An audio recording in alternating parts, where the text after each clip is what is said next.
Hi kids, I'm Mike Maloney from goldsilver.com, and I want to welcome you to another episode of Gold and Silver for Kids.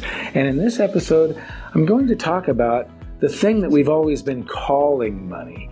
And this is actually not money. The reason why is because it doesn't store value. And if it was money, if you held on to a $20 bill for 10 years, it would purchase you the same amount 10 years from now as it does today, but it's not going to. In other words, it's not a store of value because if you go to the store a year from now, you're not going to get the same amount of stuff with that same bill as you would if you spent it right now. That makes it a currency. It's still a medium of exchange, and you can buy things with it, but it continuously falls in value year after year after year. Therefore, it isn't a store of value, so it's not money.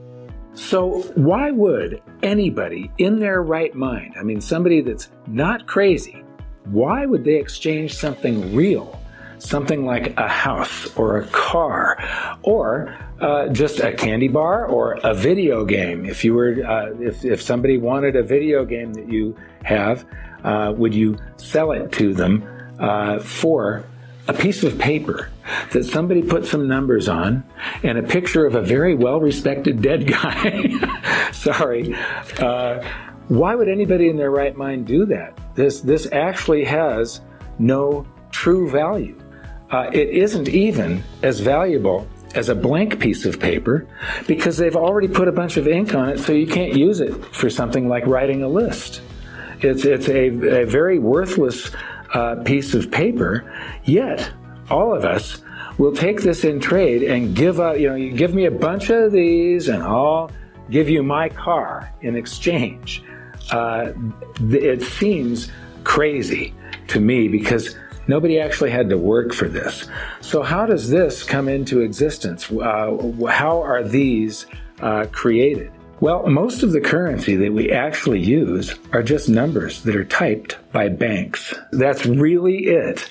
When you see your parents write a check for something, or they pay a bill online, or you buy something with a credit card, either online on Amazon or something like that, or you go to dinner with your parents and they pay with a credit card, they're paying with digits that the bank makes up on the spot.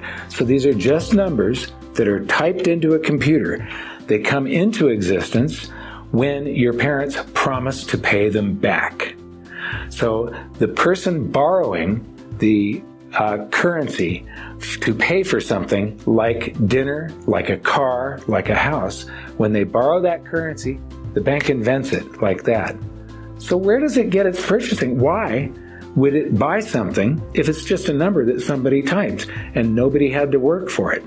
Because there's a whole bunch of these that exist already that are out in circulation. There's a whole bunch of the numbers that banks type into existence that we call dollars, the stuff in your parents' checking accounts and savings accounts.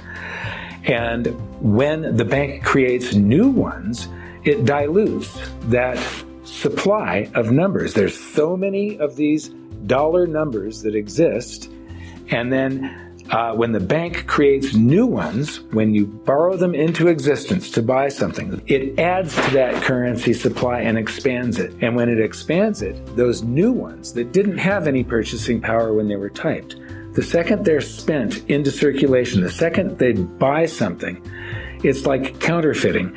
It's like you sticking this into a copy machine and then spending it. And it's tricking somebody into trading something that it has value to it, something like a house or a car, for something that actually didn't have value. Well, where did it get that purchasing power, that value to be able to trick somebody to trade the car? By diluting the currency supply, and it steals a tiny, tiny little amount of value, of purchasing power from all of the existing units of currency and transfers it to these empty units of currency that the bank just typed. So that is the reason that we have something called inflation, where this keeps on falling in value year after year after year, simply because they keep on creating more and more and more of them. The true wealth in any society are all of the goods and services that we all create for one another.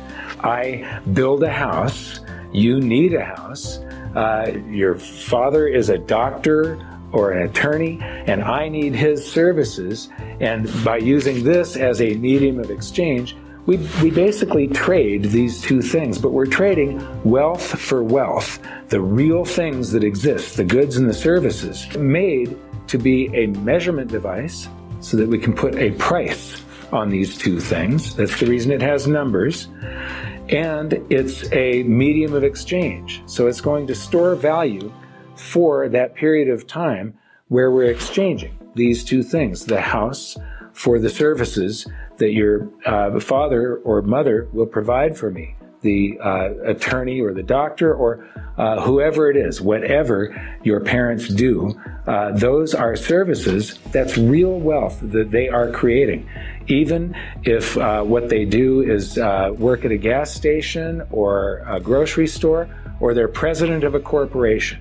Whatever they do, they're doing something that is valuable to other people. That's the true wealth. When you're doing something that is valuable to another person, that's true wealth. This is just a means of transferring that wealth from one person to another. And it's all the transactions that happen in a society when we are trading goods and services that create the prosperity in a society, the standard of living, the ability to be able to enjoy things and take time off and not have to work all the time. That all comes about because we've created these mediums of exchange that speed up the number of transfers that happen in a society and create great prosperity for us all. I want to thank you for watching this episode. Now, hopefully you know that this isn't money, it's currency, because it comes into existence with a loan, and when you pay that loan, it vanishes. If it's supposed to store value and it vanishes, how is it possible? I mean, it's not money, because if it vanishes, it's no longer storing value. And so, thanks for watching. We'll see you in the next episode of Gold and Silver for Kids. If you'd like to find out more information about Mike Maloney and his books, The Great Gold and Silver Rush of the 21st Century, and his Guide to Investing in Gold and Silver, please visit ggsr21.com and goldsilver.com. That's goldsilver.com.